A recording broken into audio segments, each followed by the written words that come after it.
नमस्कार, मैं हूं संतोष पाठक और आप देख रहे हैं द न्यूज लॉन्चर। इस देश की राजनीति में कई तरह की हलचल की खबर आ रही है। गुजरात से लेकर बिहार, बिहार से लेकर राजस्थान, राजस्थान से लेकर मध्य प्रदेश तक। गुजरात में कांग्रेस का जो 2 दिवसीय समुद्र मंथन हुआ, जो विचार विमर्श हुआ, उसमें यह खबर निकलकर सामने आई कि कांग्रेस पार्टी आने वाले दिनों में जिला अध्यक्षों को मजबूत करेगी, जिला कांग्रेस कमेटी को मजबूत करेगी, ब्लॉक स्तर यानी मंडल स्तर तक जाकर और बूथ स्तर तक जाकर कांग्रेस पार्टी के संगठन को मजबूत बनाने की कोशिश करेगी। यानी भारतीय जनता पार्टी के तौर तरीके और भारतीय जनता पार्टी के स्टाइल से ही कांग्रेस पार्टी आने वाले दिनों में नरेंद्र मोदी और अमित शाह की भारतीय जनता पार्टी को हराने की कोशिश करेगी, हराने के लिए रणनीति बनाकर जमीनी धरातल पर उतरकर काम करेगी। लेकिन भारतीय जनता पार्टी की एक और रणनीति है। बीजेपी लगातार जो चुनाव जीत रही है, नरेंद्र मोदी और अमित शाह वाली भारतीय जनता पार्टी लगातार जो चुनाव जीत रही है, उसके पीछे एक बड़ी वजह यह भी माना जाता है कि नरेंद्र मोदी और अमित शाह लगातार विपक्षी दलों के नेताओं पर नजर रखते हैं और उनको जब भी ये लगता है कि कोई भी ऐसा नेता जो ताकतवर है, जो प्रभावशाली है, जो अपने इलाके में उन्हें कुछ वोट दिलवा सकता है, उसको वो अपनी पार्टी में ले लेते हैं। साम दाम दंड भेद हर तरीके से उस नेता को तोड़ा जाता है, भारतीय जनता पार्टी में शामिल किया जाता है, या यूं कहूं कि भारतीय जनता पार्टी में शामिल कराया जाता है।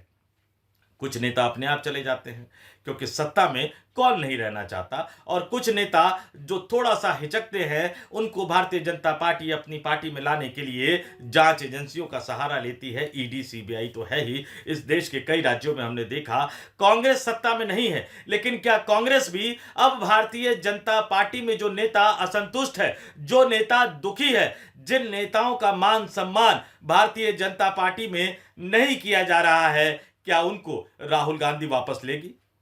क्या कांग्रेस पार्टी ऐसे नेताओं के सहारे ही अब चुनाव जीतना चाहेगी, चाहे वो विधानसभा का चुनाव हो, चाहे वो लोकसभा का चुनाव हो या स्थानीय स्तर का चुनाव हो? यह सवाल क्यों उठकर निकलकर सामने आ रहा है? क्योंकि कांग्रेस पार्टी के एक पुराने नेता जो अपनी अनदेखी का आरोप लगाते हुए, अपने साथ अन्याय होने का आरोप लगाते हुए, अपने अपमान होने का आरोप लगाते हुए कांग्रेस पार्टी को छोड़कर चले गए थे, भारतीय जनता पार्टी में चले गए थे, उनके साथ एक बार फिर से उसी तरह की स्थिति पैदा हो रही है। उनके अपने इलाके में उनके साथ खेला होना शुरू हो गया है और भारतीय जनता पार्टी की अंदरूनी राजनीति में वो अपने आप को फिट नहीं पा रहे हैं, यानी मिसफिट पा रहे हैं। जी हां, आपने थोड़ा बहुत सही अंदाजा लगा लिया। मैं बात कर रहा हूं नरेंद्र मोदी की केंद्र सरकार में केंद्रीय मंत्री ज्योतिरादित्य सिंधिया, सिंधिया परिवार के, सिंधिया राजघराने के वारिस।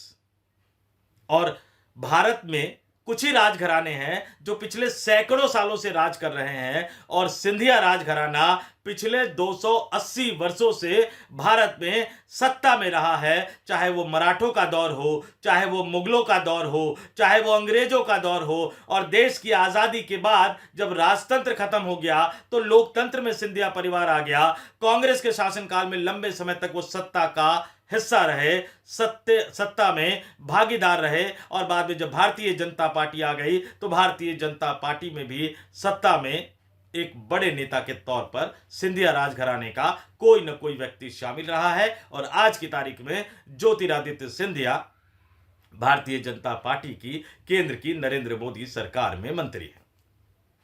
उनके बारे में राहुल गांधी ने ही कहा था कि ज्योतिरादित्य सिंधिया कांग्रेस पार्टी में उन चंद एक या दो नेताओं में शामिल थे जिनकी सीधी एंट्री राहुल गांधी के आवास में होती थी, यानी उनको राहुल गांधी से मिलने के लिए किसी तरह की अपॉइंटमेंट की जरूरत नहीं थी, किसी तरह का अपॉइंटमेंट उनको नहीं लेना पड़ता था, वो सीधे जाकर राहुल गांधी से मिल सकते थे। लेकिन उन्हीं ज्योतिरादित्य सिंधिया ने यह आरोप लगाया कि मध्य प्रदेश में कांग्रेस पार्टी की सरकार होने के बावजूद उस समय जो कांग्रेस के मुख्यमंत्री थे कमलनाथ और दिग्विजय सिंह, ये दोनों मिलकर उनके साथ अन्याय कर रहे हैं। ग्वालियर चंबल का जो उनका अपना इलाका है, गुना का जो उनका अपना इलाका है, वहां पर अपनी पार्टी की सरकार होने के बावजूद, कांग्रेस पार्टी की सरकार होने के बावजूद ज्योतिरादित्य सिंधिया के काम नहीं हो रहे, ज्योतिरादित्य सिंधिया के लोगों के काम नहीं हो रहे, और नाराज होकर ज्योतिरादित्य सिंधिया ने कांग्रेस पार्टी का दामन छोड़ दिया, कमलनाथ की सरकार गिरा दी थी, शिवराज सिंह चौहान को एक बार फिर से मुख्यमंत्री बना दिया था। लेकिन राजनीति में वक्त एक समान सा नहीं रहता,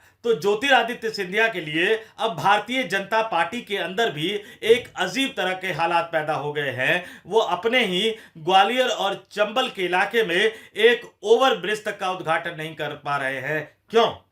क्योंकि उसी इलाके से भारतीय जनता पार्टी के एक पुराने नेता आते हैं, दिग्गज नेता आते हैं, नरेंद्र सिंह तोमर। केंद्र की नरेंद्र मोदी सरकार में, पिछली सरकार में वो कृषि मंत्रालय का दायित्व संभाल रहे थे।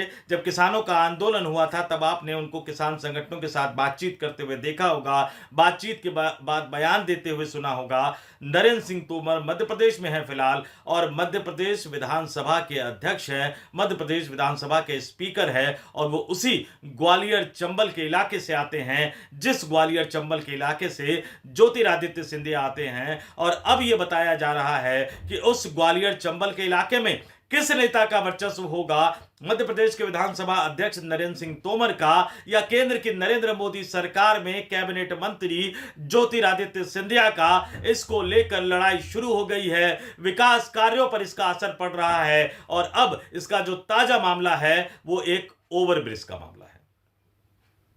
ज्योतिरादित्य सिंधिया और नरेंद्र सिंह तोमर में लड़ाई इतनी आगे बढ़ गई है कि ये दोनों नेता एक ओवरब्रिज तक का उद्घाटन नहीं कर पा रहे हैं। महीनों से ओवरब्रिज बनकर तैयार है, दोनों नेता खुद उद्घाटन करना चाहते हैं, दूसरे को मौका नहीं देना चाहते, लेकिन दूसरा नेता इसमें अड़ंगा लगाना चाहता है। और अंत में वहां की जनता, वहां की पब्लिक इतनी ज्यादा परेशान हो गई कि मध्य प्रदेश सरकार को, मध्य प्रदेश प्रशासन को उन्होंने सीधे सीधे चेतावनी दे दी कि अगर इस ओवरब्रिज का उद्घाटन नहीं किया गया, नहीं करवाया गया, तो वो खुद किसी बुजुर्ग नेता को आगे कर देंगे और इस ओवरब्रिज का उद्घाटन कर देंगे। और इसके बाद मध्य प्रदेश के प्रशासन को, मध्य प्रदेश की सरकार को, मध्य प्रदेश के मुख्यमंत्री को हरकत में आना पड़ा। मोहन यादव हरकत में आए। इतना समय भी नहीं बचा था कि कार्यक्रम तय किया जाता, जिला प्रशासन उद्घाटन की तारीख तय करता, मुख्यमंत्री वहां जाकर उद्घाटन करते, या किसी वरिष्ठ मंत्री को वहां उद्घाटन करने के लिए भेजा जाता। क्योंकि जनता पूरी तरह से नाराज हो गई थी, तो मुख्यमंत्री ने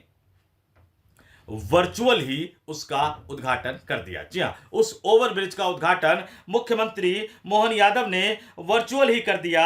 और ये जो उद्घाटन हुआ बड़ा दिलचस्प था। मुख्यमंत्री ने उद्घाटन वर्चुअल कर दिया।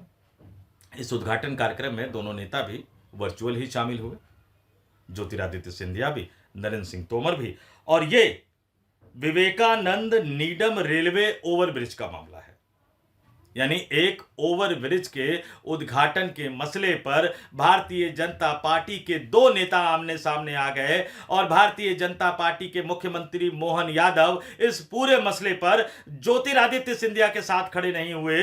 ज्योतिरादित्य सिंधिया एक्टिव पॉलिटिक्स में है, वो केंद्र की नरेंद्र मोदी सरकार में मंत्री हैं। इसकी बजाय उन्होंने विधानसभा स्पीकर का साथ देना उचित समझा, जो कि फिलहाल सक्रिय राजनीति में नहीं है। और इन दोनों की राजनीति में मध्यस्थता करते तो नजर आ रहे हैं, लेकिन इस पूरे मसले को देखेंगे तो साफ साफ नजर आएगा कि ज्योतिरादित्य सिंधिया को पीछे छोड़ा जा रहा है। मुख्यमंत्री ने खुद मोर्चा संभालकर एक बड़ा राजनीतिक संदेश देने का काम किया है। और यह कोई पहला मौका नहीं है जब इस तरह की गुटबाजी सामने आई हो, जब ज्योतिरादित्य सिंधिया और नरेंद्र सिंह तोमर के बीच जो आपसी घमासान जारी है वो सामने आया हो। ये ओवरब्रिज का उद्घाटन का जो मसला था, ये अपने आप में विवाद का मसला तो बना, लेकिन इससे पहले भी विकास के कई कामों को लेकर ज्योतिरादित्य सिंधिया और नरेंद्र सिंह तोमर में तकरार हो चुकी है। मीडिया रिपोर्ट्स की माने तो इस तरह की कई तकरार के जो वाकये हैं उसका जिक्र पहले भी हो रखा है। ग्वालियर के न्यू सिटी सेंटर स्थित रेलवे ओवरब्रिज के लोकार्पण को लेकर भी विवाद हुआ। ग्वालियर से शिवपुरी के लिए वेस्टर्न बाईपास जैसे मामलों में भी दोनों ही नेताओं की तरफ से जिस तरह से समर्थक आगे आए, बयानबाजी का दौर चला, उससे भी उस समय भी उसको लेकर भी विवाद खड़ा हो गया था। और इन तमाम विवाद के बीच में बार बार इस बात का जिक्र कर रहा हूं कि ज्योतिरादित्य सिंधिया सक्रिय राजनीति में है, और उन्होंने कमलनाथ की जब सरकार गिराई थी तो अपने समर्थक विधायकों को भारतीय जनता पार्टी के पाले में लाकर सरकार बनवाई थी। फिर से उन्होंने वापसी करवाई थी शिवराज सिंह चौहान की। तो ज्योतिरादित्य सिंधिया को वहां खुद लोकसभा चुनाव लड़कर जीतना भी है, पूरे इलाके में भारतीय जनता पार्टी को वोट दिलवाना भी है, अपने समर्थक मतदाताओं को चुनाव जितवाना भी है, तो वो ये चाहते हैं कि जितनी भी विकास की परियोजना है, जितने भी डेवलपमेंट के प्रोजेक्ट है, उसमें उनका नाम आगे रहे, वो उद्घाटन करे ताकि उनका राजनीतिक वर्चस्व उस इलाके में बना रहे। लेकिन नरेंद्र सिंह तोमर विधानसभा अध्यक्ष होने के बावजूद, विधानसभा के स्पीकर होने के बावजूद ज्योतिरादित्य सिंधिया को यह मौका देने को तैयार नहीं है। और मुख्यमंत्री को जिस तरह से इस पूरे मसले में उतरना पड़ा, ये लड़ाई, ये पूरा जो मामला है वो केंद्र की राजनीति तक भी पहुंच गया है और ज्योतिरादित्य सिंधिया के साथ एक बार फिर से वैसा ही कुछ हो रहा है जैसा वो आरोप लगाते थे कि कांग्रेस के कार्यकाल में, कमलनाथ की सरकार के कार्यकाल में उनके साथ हुआ करता था। यानी उनको तवज्जो नहीं दी जाती थी, उनको प्राथमिकता नहीं दी जाती थी, उनके अपने ही क्षेत्र में उनके काम नहीं होने दिए जाते थे, और जो काम होते भी थे, जो काम करवाए भी जाते थे या जो काम वो करवा भी लेते थे, उसका क्रेडिट तक उन्हें नहीं लेने दिया जाता था। तो भारतीय जनता पार्टी में भी अब इसी तरह के हालात पैदा होते हुए नजर आ रहे हैं। तो सवाल ये उठ रहा है कि क्या ज्योतिरादित्य सिंधिया एक बार फिर से बगावत करेंगे? क्या ज्योतिरादित्य सिंधिया एक बार फिर से पार्टी बदलेंगे? क्या ज्योतिरादित्य सिंधिया भारतीय जनता पार्टी का साथ छोड़कर, भारतीय जनता पार्टी का दामन छोड़कर एक बार फिर से कांग्रेस का दामन थामेंगे? और इससे भी बड़ा सवाल यह पैदा हो रहा है कि भारतीय जनता पार्टी और राष्ट्रीय स्वयंसेवक संघ को हर कीमत पर हराने की ठान चुके राहुल गांधी ज्योतिरादित्य सिंधिया का कांग्रेस पार्टी में स्वागत करेंगे या नहीं करेंगे? लेकिन मध्य प्रदेश की राजनीति में ज्योतिरादित्य सिंधिया को लेकर, ज्योतिरादित्य सिंधिया के राजनीतिक भविष्य को लेकर कई तरह की अटकलें लगनी शुरू हो गई है। इंतजार करते हैं मध्य प्रदेश की राजनीति में क्या होगा, नरेंद्र सिंह तोमर क्या करेंगे, मुख्यमंत्री मोहन यादव क्या करेंगे, और खास तौर से ज्योतिरादित्य सिंधिया आने वाले दिनों में क्या करेंगे। तो इस वीडियो में इतना ही। मुझे यानी संतोष पाठक को दीजिए इजाजत। आप तमाम लोग देखते रहिए द न्यूज लॉन्चर। नमस्कार।